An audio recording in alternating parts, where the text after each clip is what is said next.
I guess it'd be great to hear a little bit more about the app that you're building and the journey that you're going on in that respect. But fundamentally, what's the value of simply walking just for everyday life? Why is it so important? Just on that, I think also athletics in general is why it athletics is of all sport where there's always a bit of a cost, transport, facilities, location, all of that sort of thing, limitations. Athletics, thankfully, is the most accessible, I would say. You know, and walking and running, yeah, can be done almost anywhere. So the what I realized during the pandemic was that walking wasn't seen as a form of fitness. Obviously, people saw race walking, Olympic walking every 4 years at the games and that sort of thing, and people who followed me were aware of what I did. But it was sort of I was losing hope with society and how we've sort of commercialized exercise.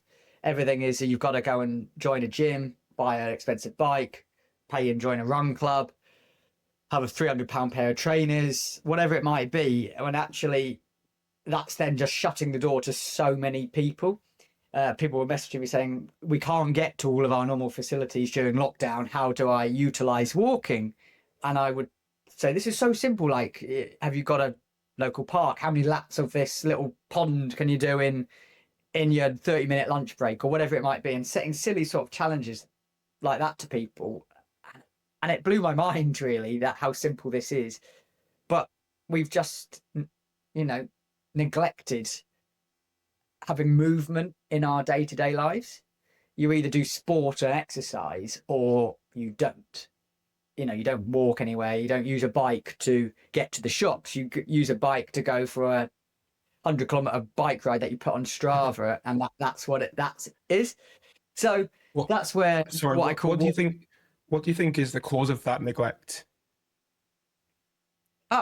just companies taking the piss. Absolutely, just that is commercialization at its best. It's going, there's a product that is free and everybody can do it. It's really good for you when you do it, and everyone feels awesome, and people want to tell each other about it. So why don't we make this official, made up club over here? And why don't we do something that you can subscribe to, so you can access extra bits, or go join a gym and there's going to be so many cool classes that you can do, and you still get the same buzz off that. If you went for a free run from your front door, you're probably going to get the same level, but one's cost you a lot. And people then look at that and go, no one's talking about this anymore. Everyone's talking about how great these things are, but that costs money, or I haven't got those facilities near me. So that is just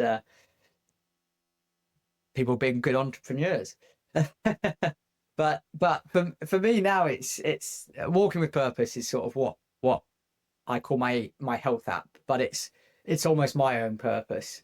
There's a lot that falls under that. I am ultimately, I want it free to use for anybody who needs it. So walking is ultimately going to be prescribed by your GP. And people are sent the link to this app via a text system. If the doc feels like, yeah, you're coming in for your normal medication, your normal prescription, we're seeing you quite a lot. If you're a bit more active, well, let's see what impact that could have. And it's really simple. Basically, it's a reminder to go for a walk. There's a few sort of motivational tools in there. I've removed all sort of aspects of distance, pace, heart rate. It's all just about time on feet. It can be done in your front room. It can be done anywhere. It can be done anywhere. So those who perhaps suffer with chronic illness say, oh, I can never go for a run or join a walk club or anything. This is before any of that. This is to get people moving in their lives again.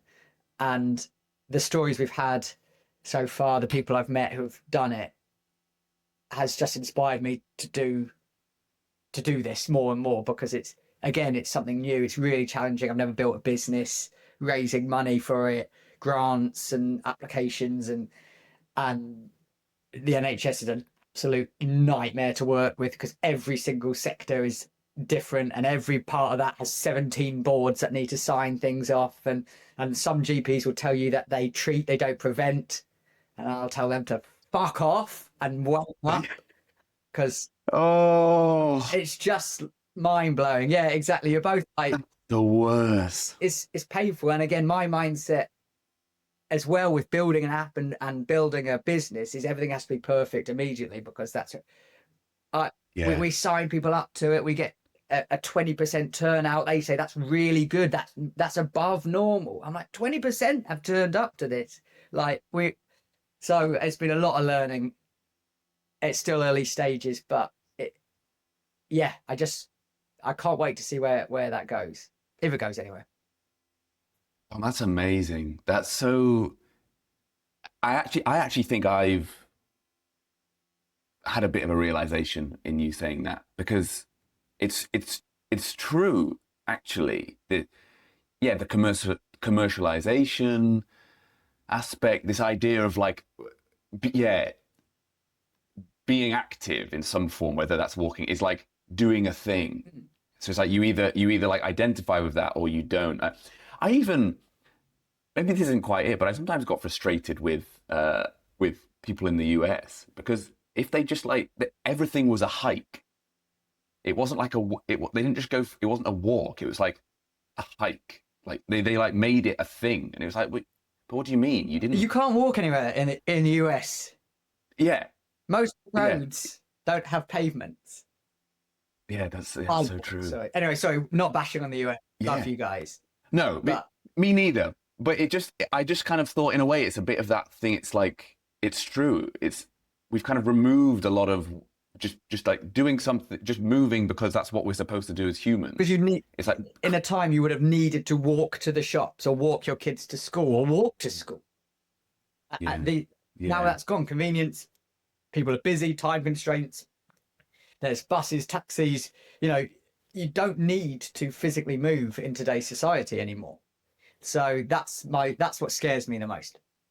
There's also, like, I think a bit of a discomfort / safety concern aspect to it as well. I feel like people are scared to go out and walk sometimes just in the local area because of concerns that things can happen.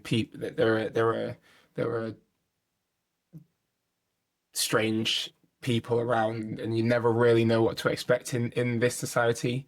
And I don't know, like, is that something that you've thought of, and do you think that what you're doing will be able to help overcome that feeling of fear that people have? Yeah, that's exactly it. The people I'm trying to target and support are the hardest in society to reach, and some might not even want to leave their own home. So that's why I've removed all sort of performance aspects of this movement app. And I don't even call it an exercise app because I don't want to put people off. It's all about movement, and it can be done in their front room.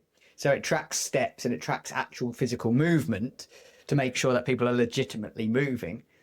But there's no GPS tracker in terms of it's not tracking a route. So it can be done walking around the kitchen. If you sit on the sofa all day or you struggle to move, but having a focused period of time, moving for 15 minutes around your front room, that sounds perhaps to very active people ridiculous, but it's really not. That is life-changing to somebody. And it might not even be 15 minutes. It could be starting off at 5 minutes. I had one gentleman tell me he felt like he failed because he could only get to 7 minutes every day. And then he managed to get to 8 and 9. I was like, that's the whole point of it. So whilst you've felt like you struggled, you've every day you've got up and done something. And he's like, well, I haven't been that active since I was forced to retire from work. And my wife was saying, you're just going to die in that chair. Ultimately, this chap ended up discovering his local library, which had sort of an internet cafe, and he's looked up his family history and he's now engaging in loads of the community aspects within the local GP. And his GP has said he's just a different person, all from doing a few minutes walking every day. It is amazing. It really is mind-blowing, because we all live in our bubbles, and whatever your world is, us in sport, see it, we're surrounded by people who are very active, and I just wish that everybody had that same opportunity. And that just goes back to school. And it's not about the opportunity of performance. It's an opportunity of doing sport regularly and it being encouraged for the physical and mental benefits, and that it's part of your life. Just like reading and writing it, moving is just as important. Yes, exactly. It's not about, because you're not an athlete, you don't have to do this stuff. 100%. And even that seems to me about doing stuff in the home. You could even, it's like that's motivation to then do the housework. Yeah. Because if I vacuum the floor, then it's more. And like the ripple effect, and what you said earlier about it not wanting to, they treat, they don't prevent. Like that is one of the biggest failures, isn't it, of the health system? Because prevention, I mean, the downstream effects of prevention, like the savings, everything is it's unbelievable. But I get it. Like the job to do, and I'm sure there's people who would want to do this, and it's. For me, it's exhausting of the whole system. It's not the individual places or people that I've met and dealt with. It's just how broken the NHS is. Well, and because my mum is quite close to home, because my mum she was a GP. She retired quite a long time ago now, but she was a GP, and she told me that the thing that she used to prescribe the most was antidepressants. Yeah. But she knew it wasn't the solution. It work. Yeah. But it was because that was kind of the remit. People came in expecting it, and she had 10-minute appointments back to back to back to back to back. How do you unearth the root cause of anything in a 10-minute appointment? Yeah, you can't. And that was something Harry always said to me when I was an athlete. He was like, how the hell are you going to manage such prima donna when you retire, not having a doctor on speed dial? And big shout out to Doc James Brown at UK Athletics, because he dealt with me. Like, I would be sending him pictures. He's like, Tom, you don't need to send me pictures like this. Like, it's probably totally inappropriate. And I was like, yeah, but I need you to see where it hurts. And I need you to tell me how to fix it. And anyway, so yeah, I totally get it. I don't know how anybody does anything in 10-minute sort of appointment. So poor James just was dominated by me moaning to him that I was in a world of agony. So so I do feel for doctors massively. And that's why I just want this to help the biggest, I think this could support the biggest sort of issue on GPs, especially is what we call frequent flyers sort of thing, people who attend the GP for whatever reason that might be, but actually could this sort of movement in day-to-day life, could that affect that? Could that change those numbers and the impact it has on GPs? I think could be very powerful, and I'm just starting to work with a very good charity, Sport in Mind, who do a lot of this sort of walking and tapping into sport within the medical world and supporting those perhaps patients who have recently had surgery and helping with their recovery and things like that. And I can see this linking in really well, and so they do a lot of good. And that's what I'm just trying to do. I'm trying to team up with people who are like-minded, so we can ultimately have a big impact, amongst other things that I'm trying to fill my time with, basically. I can definitely feel the passion that you have for this particular space. I just want to close off the point that you made earlier about, the walking being able to be done, like, even within the household, as long as it's intentional. My mum's in the room just behind me, so she'll probably be hearing me, but I've been on at her for a long time, like, oh, you need to walk more, you need to do this, you need to do that. She'll tell me that she walks all around the house all day long doing different houseworks, tasks and chores and things like that. So you're saying that counts, because I used to say that doesn't count. I was saying that she had to get outside to walk for it to count, but you're saying that counts. I certainly think listen to you than me. I'm not getting into this sort of family domestic here, I'm not. But ideally, it would be outside, because the fresh air, I think that's a massive. However, my one rule to it, when people start this app and the process is it has to be consecutive minutes.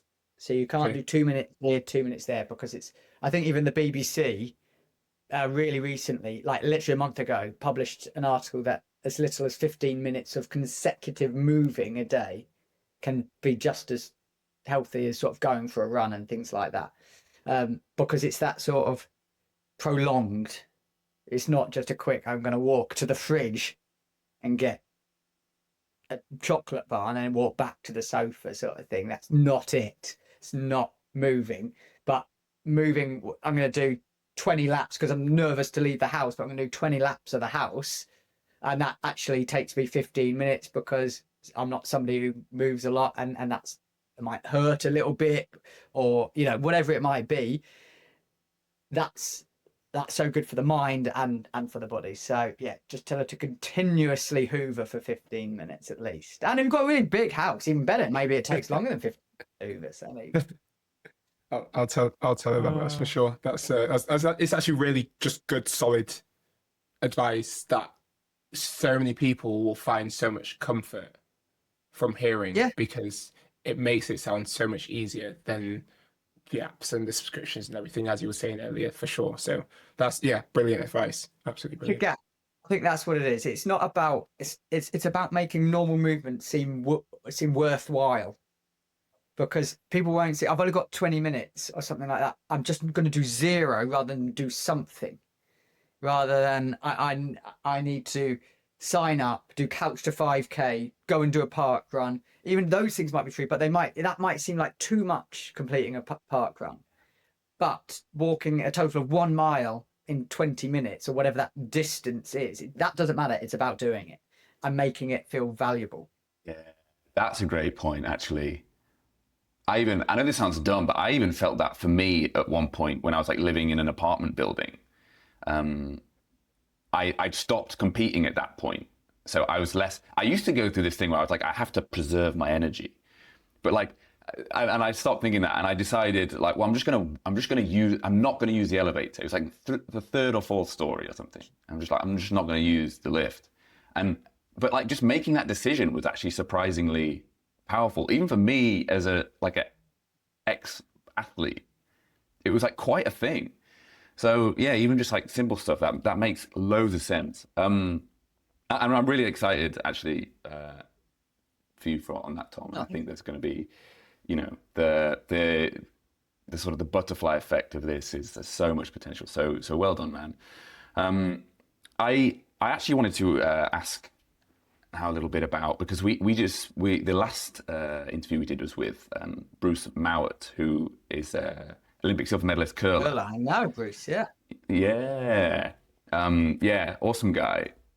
And I think one similarity with with his story, with your stories, he also said at the moment that he came out, so to speak, his performances went through the roof.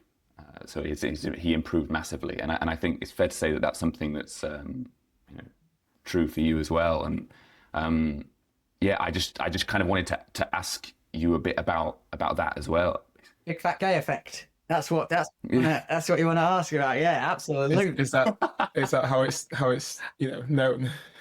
Yeah, in my own head it is, because true again, like this coming out and all that sort of thing. You don't have to do that when you're straight. So it's sort of the sort of experience that the very few people have to do, and you have to come to terms with that. And then you have to tell your friends, you have to tell your family, you have to find somebody who fancies you back as well. You know, that's challenging in itself. So you've got all of that together, and then you're in sort of a world where could be a little bit of fame or 15 minutes of attention. Then you've got to think about telling everybody, which is another oh my days. My story was heading into Rio 2016. I was in a happy relationship with Harry. We were about a year out from the Olympic Games, and I wanted to put it out there in my own terms, just so it was out there, so I could talk about it on social media, celebrate with Harry, and all these sorts of things. So I said to my agent at the time, I said, I'm going to write a blog post or do it on my YouTube, something like that, so it's out there on my terms. And he said, look, leave it with me. I'll just talk to people. Best way to deal with this. And that it was exactly 10 years ago to about a month ago that I came out now. And at the time, there weren't many out sporting people at all. So literally the next thing I heard was, oh yeah, the BBC would like to cover the story live on breakfast telly. I was like, hell no, I'm not doing that live. I swear too much for a starter, and yeah, I'm not doing it live. But why, little old me, who nobody has heard of, in an event that nobody's heard of, who's skinny and ginger and just some random kid who walks fast, like, it just, why? So it made no sense to me, but I was happy to do it because I was like, yeah, attention. So did it pre-recorded, not live, with Victoria Derbyshire. And it was like, yeah, just back to normal now. She asked me a question in that interview, would this change anything? And I said, no, everyone in my circles knows nothing's going to change after this. And whether it was coincidence of me sort of starting to enter my peak or what my performances changed, I had the best year of my career, probably the second best year of my career in total, but the best year of my career to date after coming out. And maybe there is that aspect of, are you not wasting 5%, 3%, 10% of your energy on hiding who you were or worried about it being public knowledge? And I think that's very valid.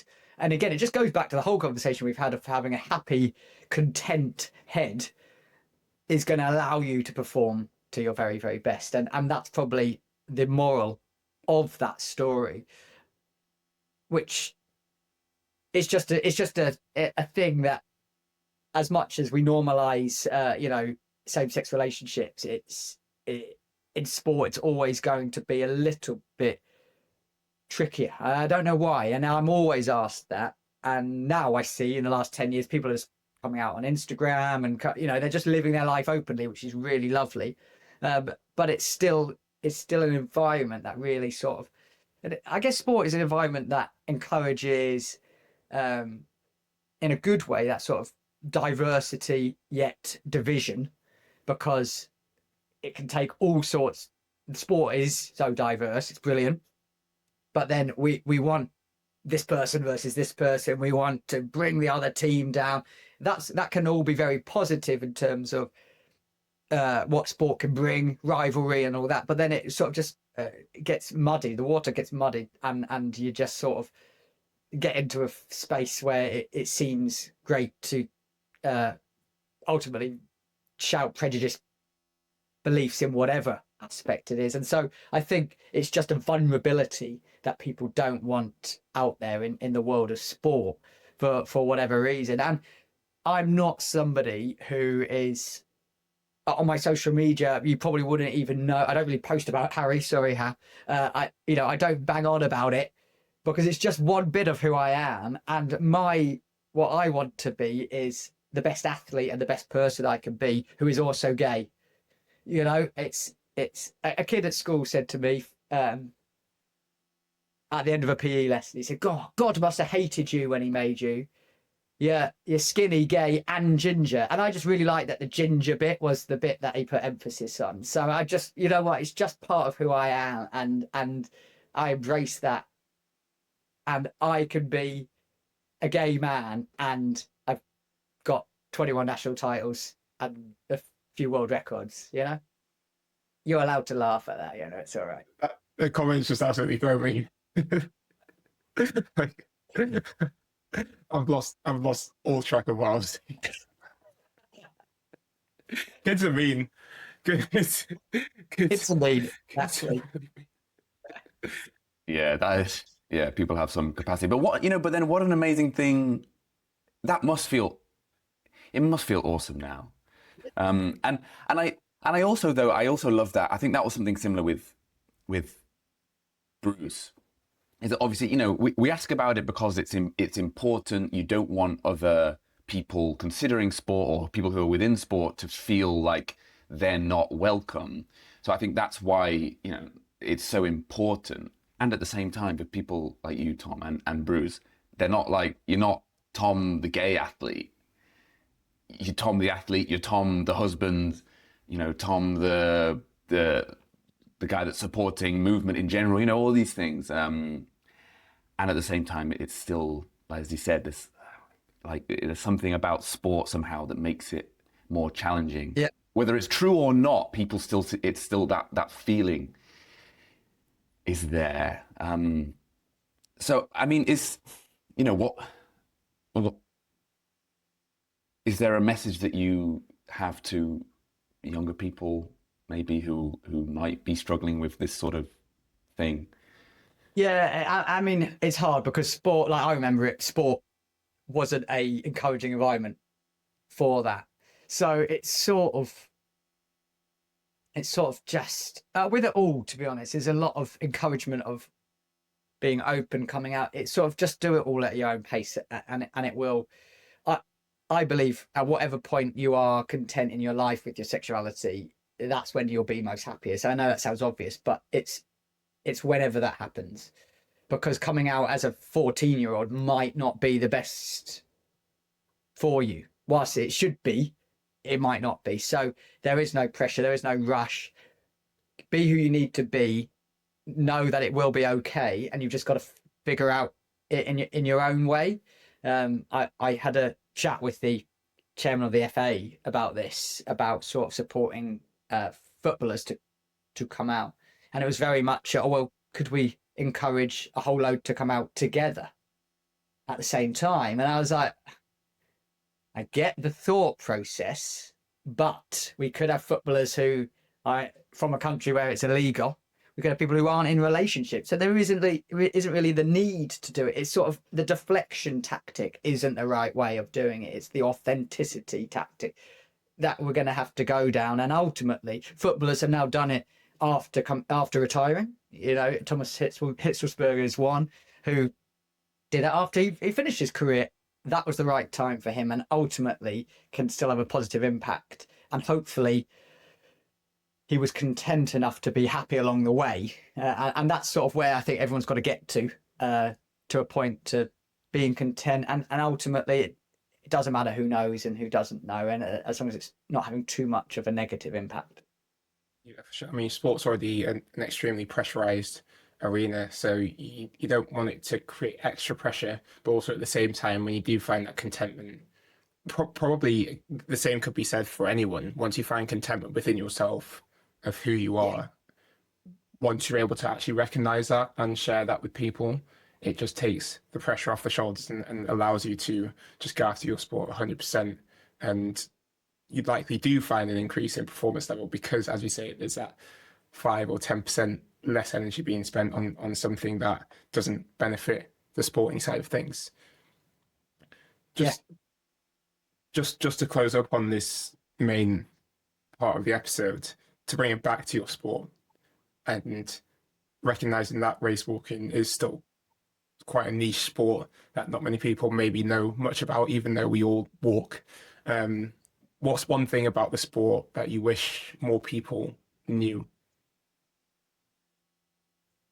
I mean, when people hear how fast people walk, you know, it's sort of, there's that stigma about it. Oh, I could do that. You know, you see it at the Olympic Games. Why is that in the Olympic Games?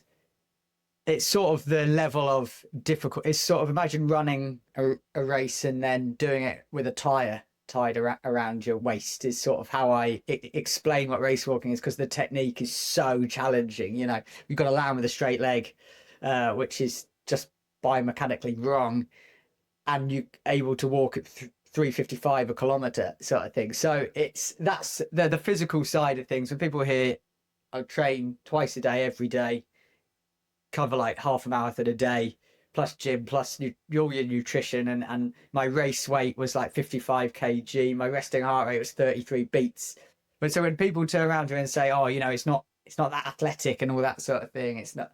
I'm like, when people try it and it's harder than running, they're like, "Whoa, how on earth did you do this every day of your life?" And nowadays I look back and I go, I've got no idea. I can't even do like a mile race walking now. It's so difficult. And that's what I wish people knew, is My videos do very well on social media. People's mind are blown when they see I walked whatever in so on, but then they scroll on and think no more of it. So yeah, I'm now working with England Athletics, going into athletics clubs and getting kids involved, and some hate it, some absolutely love it, and we've got so many kids giving it a go now, which is so exciting. And people really enjoying it because it's so fun when you can turn up to a park run, walk it in 19 minutes and scare the living shit out of people running, and they're infuriated that someone is walking past whilst they're running. So yeah, that's what I wish. Everyone should just give it a go. Go and see how fast you can walk a mile and come back to me. That's hilarious about the scaring people doing park runs. I guess actually one final question before Freddie closes, which is just something I've always wondered. Does it really hurt your hips? Because your hips have got to move quite a lot. Wonderful demonstration there. No, not at all. The hip movement is a myth. There's like an extra centimetre or so of movement. It's just that straight leg act that gives it that sort of wiggle that you see. Yeah. Okay. But what about the back? Because I know that's actually what. Yeah. That's what the problem at the end, right? Yeah, my back was. It's just, but that's just an overuse sort of thing. Like if you imagine you're landing with your straight leg, so your leg is landing straight, so everything's going up through your hamstrings, into your bum, up into your lower back. And for half a marathon distance, that is sort of what took its toll on me. Just training, overtraining. That's why athletes can't do it forever. I always hoped to go on to Paris, and I feel like I would have had a very good shot at Olympic medal in Tokyo had there not been a pandemic. And then I got injured trying to get back to that fitness for 2021. So I was always like, right, I'm going to go on, try win my medal in 2024. But my back was shot, and I could barely like sit on the loo, pain free and things like that. And I dread going training because I was in so much pain and agony. And yeah, I had some injections in my back and epidural and dehydrated vertebrae, whatever that means. So it was like, yeah, I've achieved plenty. It's time to go and do other things and drink a pint in the pub.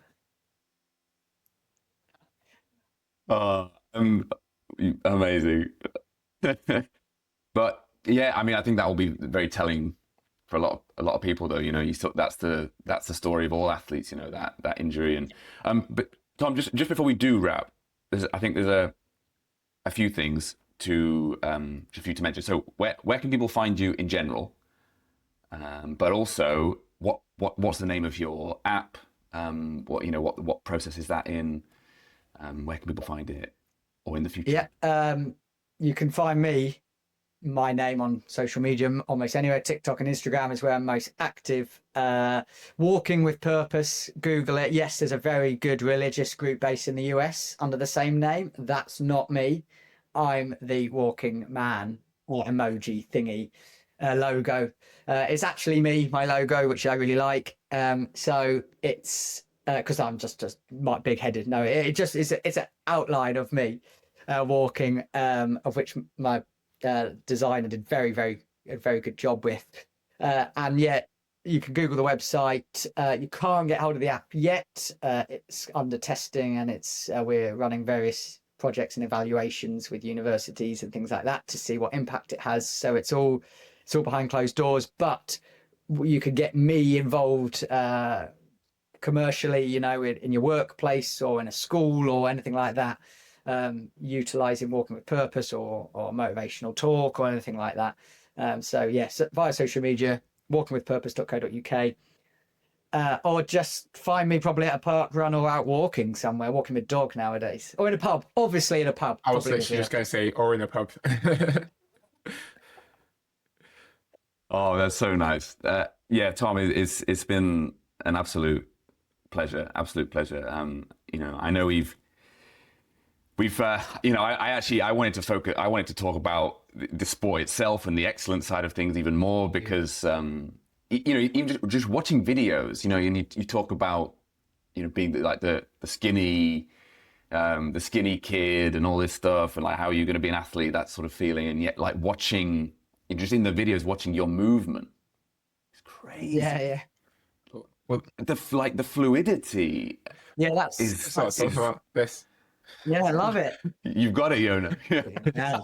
It was going so well. Yeah. It was going so well. Yeah. Twice in 5 minutes. But Well, yeah, I was just good at it. You know what I mean? It just it was that really, it's such a difficult technique that I think people do it and you can get to a certain speed with it, but being able to, that's what I think ruined my back, was because I loved the shorter distances, the 3K, the mile, the 5Ks, that I really, really loved. But the damage that did pushing myself to those speeds to the limit ultimately paid its toll. But that's how you break world records and things like that, is you've got to push your body. And I was able to move and get my body to move through the technique, through that sort of challenging movement better than most people could. I always, like I said, I've never got the 2020 season where it all just felt like it came together, and it was just gutting, because those first 2 races of the year